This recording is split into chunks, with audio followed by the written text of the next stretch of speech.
Ay Rugo, kung kailan ready na tayong mag-edit at saka mag-upload ng mga video, ay sumakit naman po ako, no?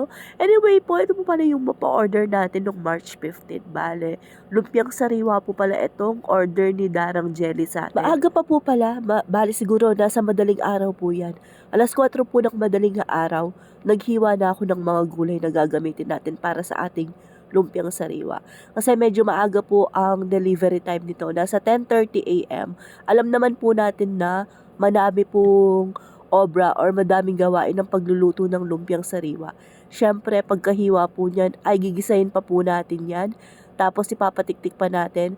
Habang pinapatiktik po natin yan at pinapalamig, ay iniready ko na po or niluto ko na itong ating lumpiang sariwa sauce. At pagkaluto po niyan mga kasawlo, yung ating lumpiang sariwa sauce, ay pumunta po muna kami ng palengke ni asawa since maaga pa naman po. Namili po tayo ng pa-order natin para March 16. Kasi madaling araw po, kailangan na nating magluto. 1 a.m. po kailangan na nating magluto ng March 16. At dahil maaga pa po dyan, no? Ayan, bali nag-drive-thru lang tayo ng almusal natin para naman po may lakas tayo para sa maghapon na to. Do si Jesus Christ po talaga ang lakas natin. Kumbaga, magpapalakas lang po tayo ng katawan sa almusal na kakainin natin. At fast forward po, hindi ko na po naipakita pero ayan, naibalot at nai-deliver na po pala ni asawa yung order ni Darang Jelly at saka yung mga short orders na pa sobra po natin. Fast forward po ulit. Bale nasa mag-aalaw na po ng madaling araw to. Nakalimutan ko na kung 12 a.m. or 1 a.m. po ako nag-start. Ayan. Bale, nung namalengke po tayo nung March 15 ng maaga, ayan, binili ko na po etong ating karne ng baboy. Fresh po pala yung ginagamit natin ng karne ng baboy, lalo na po sa mga food trays at saka mga bentos na ginagamit po natin. At ayan po, no, syempre, iniref ko po muna yan nung nag-deliver tayo, ay nagpalengke po tayo ng March 15. Syempre po, saan tayo hahanap ng market na nakabukas ng alas 8 ng gabi po or 9 ng gabi. At ayan po, pagkahiwa po niyan, no, ay isinangkot siya ko naman po pala yan. Bale, sasangkotsahin po muna natin yan or aadobuhin mo muna natin siya bago natin siya igisa. Bale, menudo po pala yung pa-order natin. At kung bakit nagtataka po kayo kung masyadong maaga po yung pagluluto natin, bale, ipipick up po to ng 5 a.m. Dadalhin pa po ito sa Guagua. Order po ito ng pamangkin natin na si Trisha Joy. Bali, bento box po pala yung mga order nila.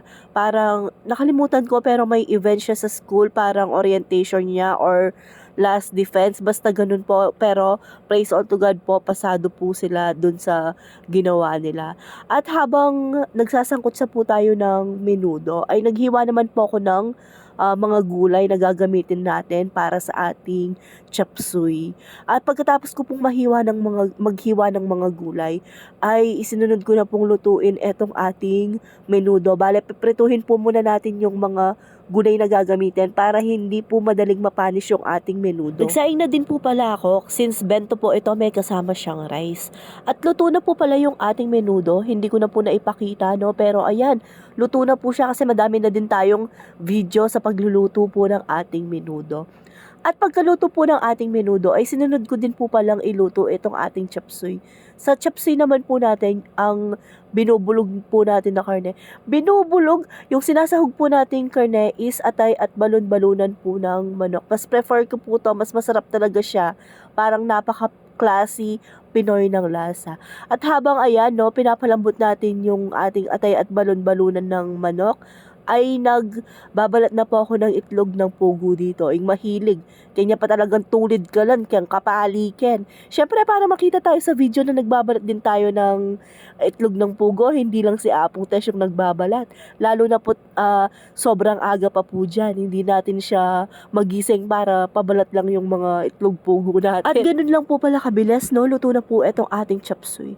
Madali lang naman po lutuin yung chop suey pagka lambot po ng ating sinahog na atay at balunan, tas sunod-sunod na po yung paglalagay ng gulay. Umpisan nyo po sa matigas na gulay, tapos papunta sa pinakamadaling lumambot na gulay. At ayan, pinalamig ko po muna ng konti yan, no? As in, konting-konti lang po bago natin ilagay dito sa ating bento box. Kita nyo naman po, umi-steam pa siya nung nilagay natin siya sa ating bento box. Pero, lalamig pa po kasi yan kasi iyayang-yang muna natin siya sa ating table, lalo na po at lalagyan pa natin yan ng kanin. At ganyan po kadami yung ulam na nilalagay natin. Hindi po yan tinitipid, as in kulang na lang po sumalipaw-paw po talaga yung ating mga bento box. Kung tatanungin nyo naman po kung magkano po yung bento natin per box, is 150 po yung set na ganyan. Bale, meron siyang menudo at saka yung chop suey natin. Tapos, yung nilalagay ko po na rice is sobra pa po sa 1 cup yan, kung makikita nyo naman po kung gaano ko siya nilalagay. At hindi po tinipid sa lasa yan. Sobrang masusulit nyo na po yung 150 pesos dyan per bento.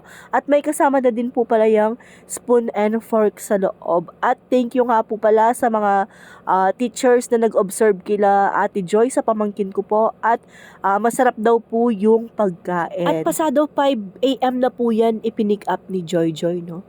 Fast forward po, mga bandang 9 AM po kasi natulog po muna ako. Kasi 'di ba maaga tayo. Tas nakaidlip ako mga 3 oras po siguro.